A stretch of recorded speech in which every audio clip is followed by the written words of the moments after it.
Bahia Meio-Dia. Oferecimento Fainor. É hora de mudar. Faça melhor. Faça Fainor. ITU. Muito mais eficiência na limpeza que facilita a sua vida. Boa tarde para você, agora são 11 horas e 58 minutos. Seja bem-vindo ao Bahia Meio-Dia. O fim de semana foi violento em cidades da região. 5 pessoas foram assassinadas. O posto bancário do Bradesco de Boa Nova foi assaltado hoje de manhã. E o Bahia Meio-Dia desta segunda-feira destaca também o Exame Nacional do Ensino Médio. Em Vitória da Conquista, quase 19 mil candidatos se inscreveram para as provas do Enem esse ano. Vamos repercutir o primeiro dia de provas e o tema da redação. Casal de idosos feito refém, vizinhos assustados. Sensação de muito medo, de muita insegurança. Uma reportagem sobre nomofobia, uso excessivo do celular. E nos destaques estaduais, os 30 anos do samba reggae.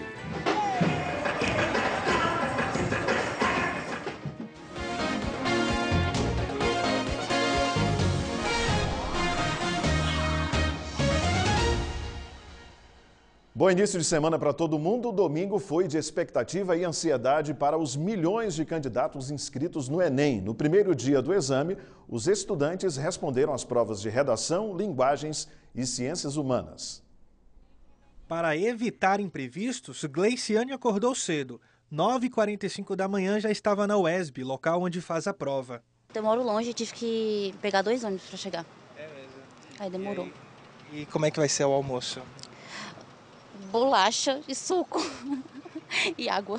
Cássia fez o mesmo e, enquanto espera, tenta aliviar as tensões, mas o que não diminui são as expectativas para o tema da redação. Acho que mobilidade é um tema bem possível de se cair. E do índio, questão são os menos favorecidos na sociedade, tem sido muito discutido, então acho que os índios também é boa. A xará dela, um pouco mais tranquila, também fazia apostas com o tema da redação. Eu creio que vai sair muito sobre violência, entendeu? Que isso tem muita violência hoje, o índice está muito alto e eu creio que vai ser violência. Se para muitos candidatos a prova do Enem é uma grande oportunidade de cursar um ensino superior, para a Valesca, que já está na faculdade, significa se manter. É uma bolsa do ProUni ou até mesmo de uma faculdade pública.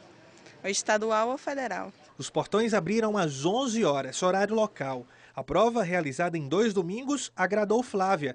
Ela é adventista. Nas edições anteriores do Enem, só começava a fazer a prova a partir das 6 da tarde. Pegar a prova assim, depois do horário, tipo 6 horas da tarde, pegar até as 10h30, 11 horas, para mim já era cansativo. E eu sou deficiente visual ainda, eu tenho visão baixa.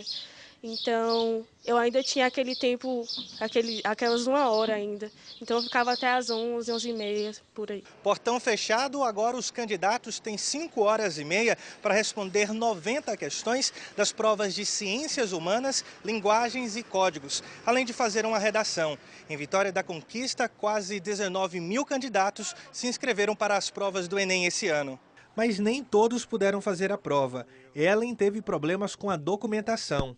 Eu cheguei para fazer a prova e vi que esqueci meu RG em casa. Estava lá dentro? Estava lá dentro, eu tentei ir buscar, mas não dava mais tempo. Que pena, agora só o ano que vem.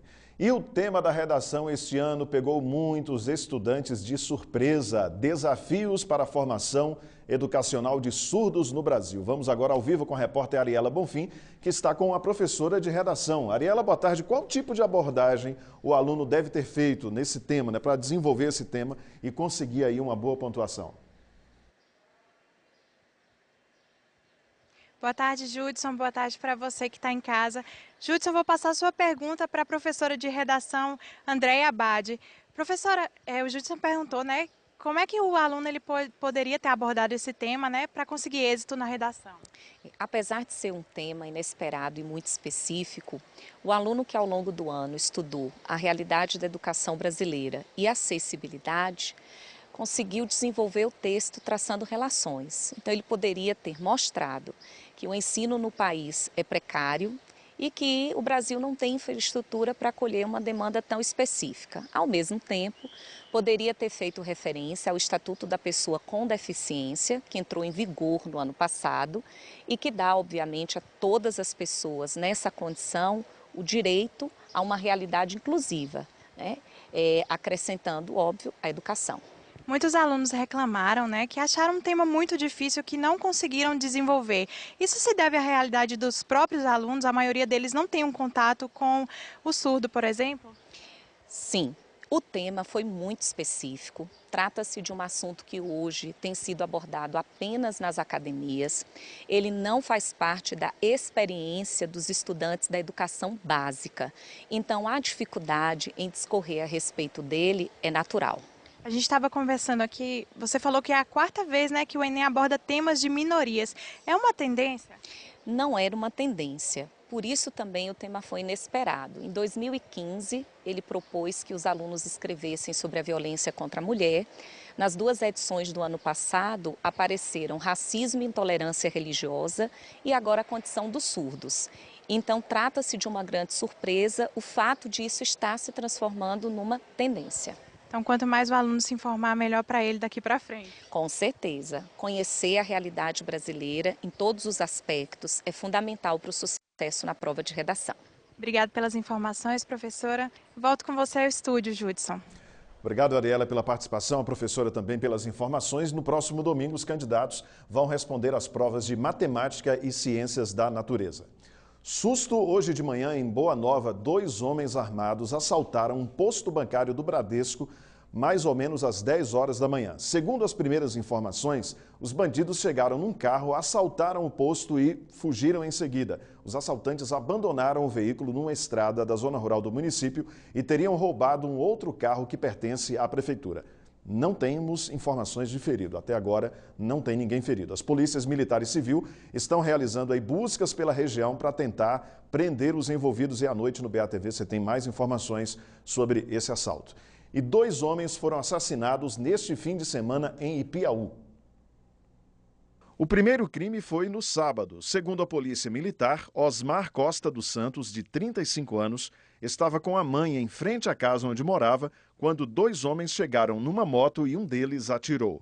Os acusados fugiram e ainda não foram identificados. Na noite de ontem, um homem foi morto na mesma rua. Roberto Pereira dos Santos, de 45 anos, estava perto de casa quando o homem chegou a pé e atirou. Roberto cumpria pena por homicídio no Conjunto Penal de Jequié e tinha recebido o benefício do indulto do dia de finados. O acusado ainda não foi preso. E outros homicídios também foram registrados neste fim de semana na região. Em Vitória da Conquista, Marcos Roberto dos Santos, de 29 anos, foi assassinado dentro de casa. A polícia foi chamada por pessoas que passavam pelo local e viram a porta aberta. Segundo a polícia, Marcos Roberto já tinha passagem pela delegacia. Em Planalto Íris, que é um distrito de Dário Meira, Luan Pires de Amorim, de 23 anos, foi morto a tiros por 2 homens que chegaram numa moto e fugiram em seguida. Até o momento, ninguém foi preso. Em Poções, Valderson, melhor dizendo, de Jesus, de 30 anos, foi assassinado no fim da tarde de ontem num bar perto da central de abastecimento. Um homem ainda não identificado chegou numa moto, mandou que as pessoas que estavam no bar se afastassem e atirou várias vezes na vítima, que morreu no local. E agora um fato que chamou a atenção no fim de semana em Vitória da Conquista. Um casal de idosos foi feito refém durante um assalto no bairro Guarani. A polícia prendeu os criminosos e ninguém ficou ferido. Os moradores do bairro Guarani ficaram assustados. Por volta das 3h20 da tarde, 2 homens armados chegaram num carro de passeio branco e tocaram a campainha dessa casa. Assim que o morador atendeu, os bandidos anunciaram o assalto. 2 idosos foram feitos reféns. A vizinha que mora na casa de cima percebeu a movimentação e chamou a polícia, que cercou a casa e rendeu os bandidos. Deslocamos as viaturas, percebemos um senhor amarrado, amordaçado. Adentramos na casa e encontramos 2 elementos, com a pistola e o dinheiro da extorsão. Com os criminosos foram encontrados uma quantia em dinheiro, uma faca e um revólver. Estava em posse de uma pistola, calibre 380, uma faca e cerca de R$ 1.000 e poucos em dinheiro, produto da extorsão. Essa moradora, que não quis ser identificada, disse que no dia anterior os vizinhos perceberam um carro branco dando voltas pelas ruas. A gente comentou que esse carro estava sempre passando aqui na rua, só que a gente nem imaginou que era um plano desse, né? A sensação dos vizinhos agora é de medo e insegurança. Sensação de muito medo, de muita insegurança. Bom, eu tenho aqui os nomes dos 2 acusados de praticarem esse assalto lá no bairro Guarani. Leandro Ferreira da Silva, de 30 anos, e João Henrique Santos Silva, também de 30 anos. Eles estão no conjunto penal de Vitória da Conquista. Segundo a polícia, o tal do carro branco, que a moradora falou aí, que foi usado na ação, é um carro roubado. Os acusados vão responder por roubo qualificado e receptação. Ufa, que fim de semana violento, hein? Vamos mudar de assunto agora, porque o fim de semana também foi de calor e a semana agora deve ser de chuva na região. Vamos ver como é que está o tempo agora em Vitória da Conquista. Primeiro, imagens gerais, o céu está bastante nublado, ao contrário de ontem, né, que teve sol quase o dia todo. Nesse momento, nuvens carregadas cobrem Vitória da Conquista. Agora a gente vai para o bairro Recreio, ver como é que está o tempo por lá. No bairro Recreio, também nesse trecho da cidade, a gente vê ali no pedacinho da imagem, muitas nuvens e a temperatura média neste momento é de 22 graus. Vamos ver a previsão do tempo aí no mapa. Palmas de Monte Alto segue com sol e não tem previsão de chuva para hoje. Segue o calorão com a máxima em 36 graus. A mínima é de 23. Sol entre muitas nuvens e chuva passageira em Itajibá, na Zona da Mata. 22 de mínima e 29 de máxima. Previsão de chuva a qualquer momento em Vitória da Conquista nesta segunda-feira. Aberturas de sol agora de tarde e temperatura variando entre 20 e 27 graus. Amanhã, tempo abafado também, 20 e 27 graus e chuva. E na quarta-feira em Vitória da Conquista, o sol aparece entre muitas nuvens e pode chover. Oscilação térmica entre 21 e 26 graus. Previsão de chuva para a maior parte da região durante toda essa semana. Que vem a chuva, né? A gente está precisando bastante. Agora, atenção você que gosta de corrida de rua. Dia 19 de novembro, às 8 da manhã, será realizado em Vitória da Conquista o Circuito Sesc de Corrida e Caminhada. Atenção, galera aí dos grupos de corrida. Muita gente já está se inscrevendo, mas outras pessoas ainda não fizeram a inscrição. Vamos apressar aí, acessar o site do Sesc e fazer a inscrição. Serão 5 e 10 quilômetros de corrida e 3 quilômetros de caminhada na Avenida Olívia Flores. Quem não pratica corrida pode caminhar também. As inscrições são 3 quilos de alimento não perecíveis e pode ser feita no site, está na tela, www.sescbahia.com.br. A corrida é uma parceria do Sesc com o Jornal da Manhã. O ano passado foi um sucesso e esse ano, com certeza, a galera vai estar lá na Avenida Olívia Flores fazendo bonito, praticando esporte, incentivando também outras pessoas a fazerem caminhada, a fazerem corrida, a sair do sedentarismo. Mas antes de começar qualquer atividade física, não esqueça de procurar um médico e depois do médico, um profissional de educação física para te orientar direitinho. Agora uma pergunta, quantas horas por dia você costuma usar o celular? Olha aqui, o meu está aqui na bancada, hein? Hoje em dia é difícil imaginar a vida sem as facilidades e o entretenimento que o celular proporciona. Você paga a conta em banco, você vê previsão do tempo, é tanta coisa que você faz com o smartphone, né? Mas você sabia que o uso excessivo desse aparelhinho pode causar muitos problemas à saúde? É o que a gente vai ver agora na reportagem. Quase uma extensão do corpo. Mesmo na rua, no vai e vem, tem gente que não guarda o celular por nada. Quando não está com os olhos vidrados na telinha, está no ouvido, escutando uma música, numa ligação, o aparelho está sempre nas mãos. Um companheiro durante boa parte do dia. Hoje é trabalho, né? Tanto compromisso hoje que a gente temos e, felizmente, passamos bastante tempo do dia no celular. Praticamente o dia todo, eu vivo com o celular. Qualquer tempinho que sobra, passando no celular. Tem muitas pessoas assim, dependentes do celular. Tem gente que para dormir guarda o celular debaixo do travesseiro. Na hora de comer não abre mão do aparelho e até quando vai ao banheiro troca mensagens. Segundo uma pesquisa lançada no ano passado, o brasileiro fica em média mais de 3 horas por dia conectado à internet pelo aparelho móvel. Hoje é praticamente impossível viver sem celular. Mas, segundo este médico ortopedista, o problema não está na tecnologia, e sim no uso excessivo dela. Muitos pacientes estão chegando ao consultório reclamando de dores na nuca, nos ombros. Essa postura viciosa de se manter a cabeça sempre muito fletida e usando o aparelho pode vir a causar a dor, sem necessariamente ser uma doença do pescoço ou do ombro.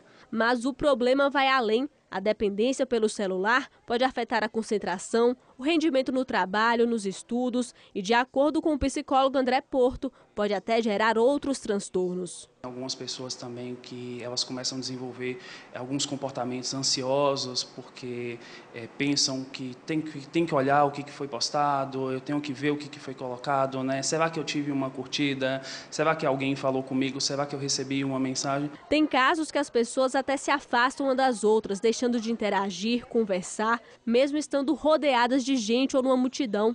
Tem pessoas que ficam tão conectadas nas redes sociais, ficam tão conectadas no uso do celular, que estão hoje com dificuldade de desenvolver relações reais. Se você se enquadra nesse perfil, se viu em uma das situações citadas, está na hora de mudar de hábitos, desconectar um pouco. O que a gente aconselha é muito mais o uso racional do equipamento eletrônico, seja do celular, do computador, e associar isso à atividade física. Eleger momentos em que você vai desligar a conexão. Você vai tirar o celular, você vai desconectar, mas você vai eleger outros aspectos que são importantes para você. O que é importante para mim?